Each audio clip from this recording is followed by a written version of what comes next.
Okay, we're good. Welcome everyone. My name is Gustavo. I run the NoHo Cinefest, North Hollywood Cinefest Film Festival here in Los Angeles. We've been doing it for 13 years. We also have the New York Cinefest in Manhattan, which has been doing it for 5 years. So we love indie film, and we love to support amazing filmmakers like Jonas over here. Thank you. And of course, people like Abra, who support and bring these events together. And welcome everybody who is here tonight. So Jonas, let's start by the way, we're both Brazilian, as something, land of, beaches, soccer, fun, and curses, I guess, so. But let's tell us a little bit about your background in filmmaking, how you got to today. Yeah, so I was always interested in filmmaking all the way back in Brazil, right? And then I just eventually, I think I started my film career in Thailand, which was kind of random.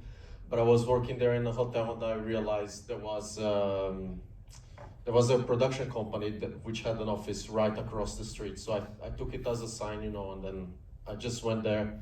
And I was lucky enough, they just let me hang out with them. And I didn't really understand what they were saying, but just being in those movie sets made me make sure that was what I really wanted to do. Yeah. So yeah, it drove me. And horror is your thing.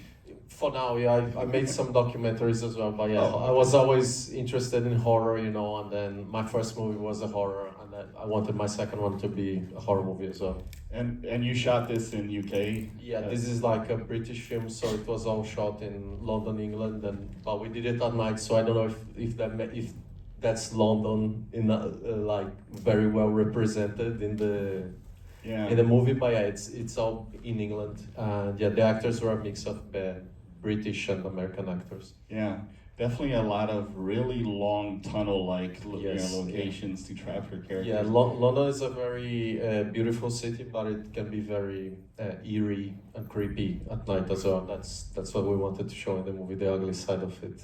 And do they just allow you to shoot in London in the outdoors? No, but we're just... That's what we do, indie filmmaking. Yeah, correct, yeah. I wish I could shoot some more landscapes of London. But yeah, I don't know if you got, it's very hard to notice, but the O2 was there at for 5 seconds.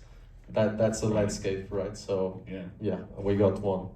Well, I always think that, when it comes to small budget indie film, obviously story and the performance of your cast is really the key to make it work and to make the film come alive and be great and entertain an audience.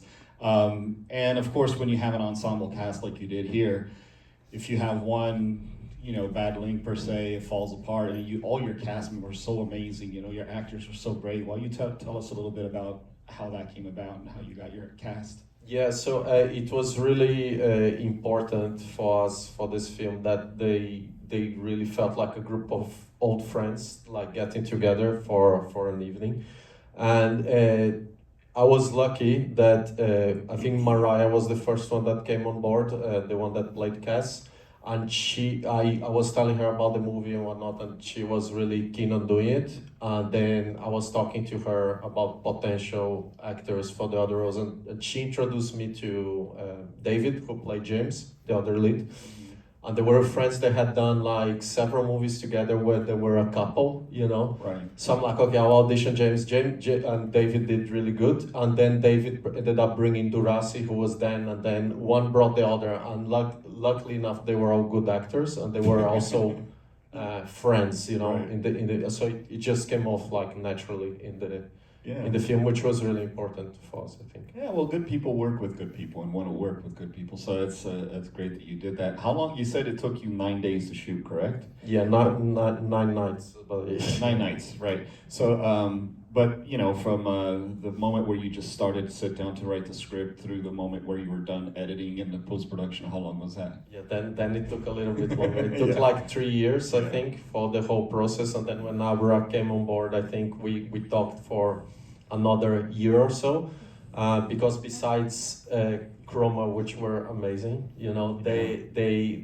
we also ended up entering a partnership with Vivi, which is like the Netflix of NFTs, if you guys don't know. And if you want a free like green NFT, which is not gonna harm the environment. Just scan this QR code and check Vivi out. But yeah, like because of these two partnerships, and then also because I was really insistent on getting the movie at least like in the cinemas here Yeah. for a while. Yeah, it took like 3 years in total, 3.5 more or less to get it done. But also like when we were shooting, because it was like such a short budget, right? I think the original idea was like we'd shoot a trailer, we'd get more budget to make the rest of the film. We did that. We shot half the movie. We focused on all the creature attacks and whatnot. We tried to do all in like practical effects with very little CG, Right. if we could. We used props. We used like a contortionist Stevie who played most of the creatures. Yeah, She was really amazing. good. Yeah. And then we shot it. We took to some companies. One company, which I'm not gonna name, like they were gonna come in, but unfortunately, like I talked with one of my filmmaking mentors before, and he was just like, "Why are you gonna like? You have half a movie, just finish it yourself." Yeah. So I don't know if that was a smart or bad decision to do. I was just like, yeah, I'll do it myself. Well, Then I it's just done. got in, I sold all my crypto, all my NFTs, I got into that, which is very like into with the theme of the film. But yeah, it took a bit longer, but then we ended the film, and then we just did our festival run for the last year or so, got some awards, and then found Accra Nice. and Chroma. Yeah, well, congratulations. I mean, I think indie filmmakers have to kind of get used to and feel comfortable in debt, you know? Generally Yeah, speaking. for sure, yeah. No, I'm kidding. Yeah, you know, I mean, I also am a filmmaker, and I'm looking at this. I can see, you know, really, I'm an editor too, and I'm paying attention to your pacing and your choices and all that. They're really very impressive. You know, I mean, clearly you know what you're doing. You are very creative in how you're approaching this, and so I was just curious, like. What was like a typical day like? Was it? I mean, it's a lot of hand. I guess it's all handheld, pretty much, right? A lot of it was handheld, yeah, and then like I think we only went on the sticks like for the party scene, and then maybe like in the end there was some, but yeah, a lot of it was handheld, especially like because of the budget and because we like also we were shooting in locations we were meant to be in there, so we had to be very practical, very quick. Yeah. And we were literally like, it was, we would make fun of ourselves. Like we were like, there is skeleton crews, right? Like really small crews. But we're a torso crew, we're not even the full skeleton because it was literally like 4 people running around with the actors. And yeah, London's pretty safe at night, but we were carrying props, like we were carrying like a creature's head, which looked pretty realistic. Yeah. Around London, so we didn't want to scare anyone, we didn't want the police to be called on us. So yeah, it was all mostly handheld for these, just for the practicality of it as well. Yeah, you don't want art to literally become life, No, yeah, it's not exactly a film that makes me want to go buy NFTs, but I think I learned a lot from it. Let's get some questions if anybody would like to ask Jonas some question. Yeah. What inspired the creature design? Yes, so good question. Yeah, so the creature designs were like all based in like urban legends and creepypastas that we found online, like loosely based. But the reason we did that is because we wanted to play a bit with our childhood fears in the film. So like the stuff we kind of grew up fearing. One of the creatures, that blonde one that comes out of the bathroom, I was really scared of that one growing up in Brazil. That's like the Loura do Banheiro or the Cotonose blonde. I was really scared of going to bathrooms in myself my whole life because of like the stories I'd heard about that blonde coming out. And she would always target men as well. So, I was extra scared. But yeah, that was like the inspiration for the designs, because also like I think one of the themes of this film was like our financial fears as well. So we wanted to play with our adult fears, which is like most of us are scared of, like, I think we can relate to the fact like maybe we don't know if we can pay the bill at the end of the month for like the car or whatever that is. But we can make our movie. We can make movies, yeah, get into that. But that's a good that, you know. But then, yeah, we wanted to play with those two fears. So the creatures, when we were writing, there's so many wacky creatures across the globe. Like there's so many legends that I think would be good, like NFTs, you know. So that's the main inspiration. Yeah, let's get another question. It's hard to see a little bit with the light, but That gentleman over there. oh yeah, go ahead. Oh yeah, go ahead. What was your most challenging day on set and why? Like every day was pretty bad and challenging, I'd say, because it was always nights, it was always really late. So for me making the movie, I was always excited and happy to be there, but not everyone was that. And I think the hardest day was probably like the party scene, which is my favorite scene in the movie, but I think that was like one location, but it was like 8 actors as well. And, you know, all of us had day jobs as well while we were making this movie. None of us are full-time actors or filmmakers for the time being. Hopefully, you know, at least 1 or 2 can get elevated. But that was the hardest part because we shot that for like 2 out of the 9 days we shot. And people had to be coming in and out from their jobs, or like they couldn't stay too late, you know, like the schedule was really tough on them. It was, I think we'd always start like around 9 p.m. and then like almost overnight, like because Yeah, the nighttime. yeah, they had to be in the mood, you know, and then yeah, winters in London are pretty rough in general with people. There was a lot of nighttime already. So for them to be awake, I don't know, sometimes, a lot of times, like they wouldn't see the sun rise. So yeah, people were not in a good mood. And yeah, it was just stuff all around. I actually have a technical question. When you're moving around a lot and doing these turns and everything, it's hard to follow with a boom. So how did you do sound? Is it all just lavs? Yeah, laughs, and then like the sound guy just had to jog after the camera. You know, there might have been some minor accidents as well. You know, Right. I think there was some time. I think some point in time when we were filming the blonde ghost coming out of the bathroom, Mike, our DP, ended up tripping on Evie, the girl, and yeah. She got hurt, you know, and then we had to stop for a little bit. So to your question, that day was actually pretty hard as well because we had an on-set accident. But it's just like one of those things we kind of had to. Everyone was kind of like winging it, and I pulled a lot of like friend favors for this movie. Sorry, my English. Yeah, no, you're doing great. But yeah. I mean, you know, and when you have a situation like that, when there's so much on you as a director, and you know, it may feel like chaos, but when you have actors who deliver what they delivered, you know, it makes your job, I'm assuming, easier to give you those options. So, let's get another question. Yeah, right there. I just followed that QR code and downloaded that NFT. Do I have anything to worry about? No, I don't think so. Oh my God, you did that? It's just gonna live in your phone now, but you should be fine. Just transfer it to somebody soon. Anybody else? I can't see. Oh yeah, right there. Yeah. First of all, congratulations. Yeah. This is no small. Thank you, Mike. This is ambitious, Jonas. You really pulled it off. How much time did you put into pre-production? Because you had a lot of setups. I mean, you had a ton of setups in a compressed schedule of night times only. And did you use 2 cameras sometimes? No, so just one camera at all times, because the crew was so small.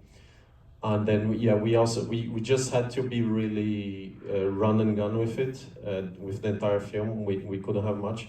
And then we also spent a lot of the budget, the little budget we had we tried to spend most of it on the creatures as well. So pre-production wise, I think it was like 1 or 2 months that like we wrote, and then we just like started buying props. Like I couldn't do any location scouting.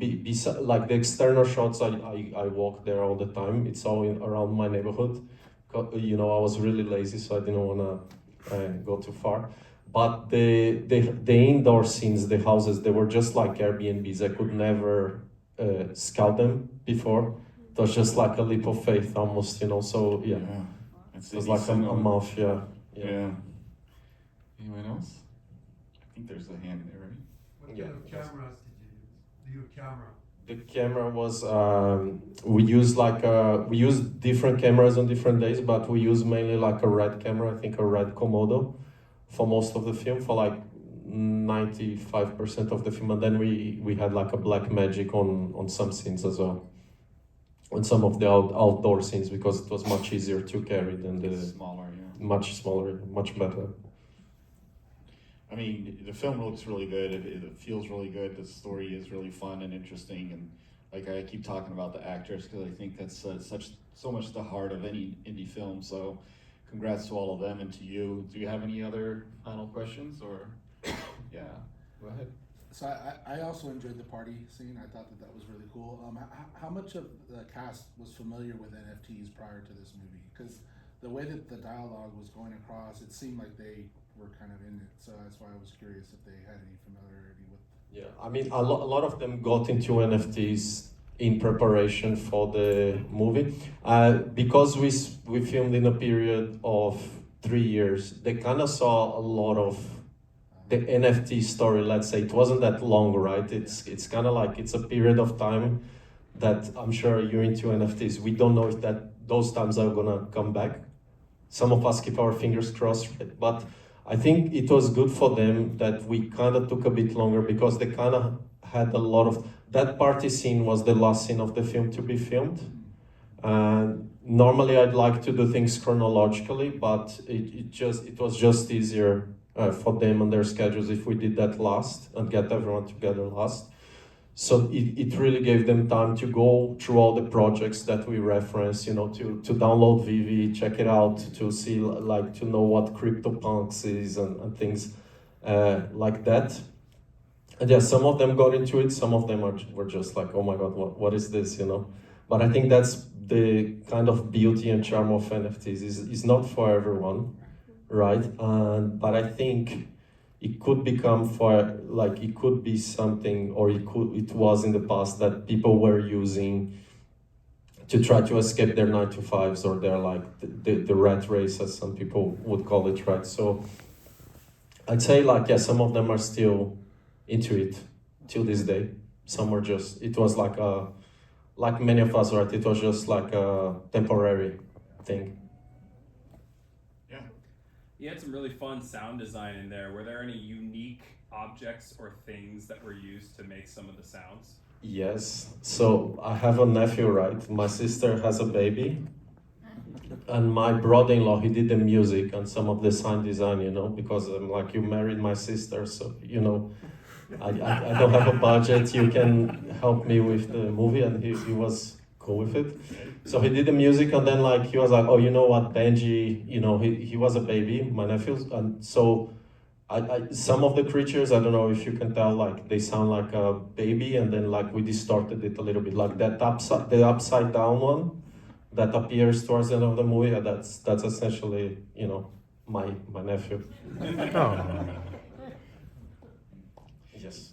Come on. Yeah, go ahead. Wait, where is it? There. Oh, yeah, go ahead. I see it. I think she's filming. She's filming. Oh, sorry. And for the contortions, did you just kind of like have her freestyle it, or how? What she auditioned, and then I explained to her what we were doing. I gave her some references, but then at the end she kind of did her own thing, because I think at the beginning of the film, like, I don't know if you could see, like, there was a J-horror kind of influence in this. Like, we wanted to show the creatures, we didn't want to hide them too much. But also, like, J-horror can be, like, very serious and extremely scary, right? But then I remember talking with I think it was David, before we started filming, and he's like, man, it's a movie about killer NFTs, you know, so how scary that be. So all my references that I sent to Eve, the contortionist, and then she kept that in mind, but she kind of did her own thing, and she would send me she would record herself in a studio doing, like, the crab walks, like she would say, like, for the creatures, and then I'm like, yeah, cool, that's good. Yeah, and so how can all of us help promote the film and when it comes out? Is there? It's coming out thanks to our great distributors from Chroma. It's coming out March 6th, so this Friday. So if you like the movie, just go on Letterboxd, on IMDb, just give us some stars. It's really like make it or break it for like small films like that.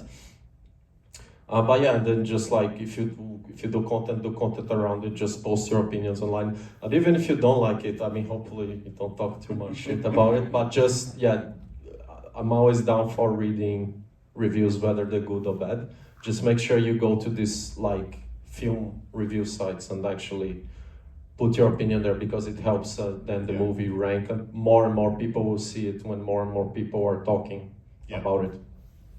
Well, great. Well, congratulations, and thank you for coming all the way from England here. It's really wonderful to have you here in Hollywood. Oh, thank you.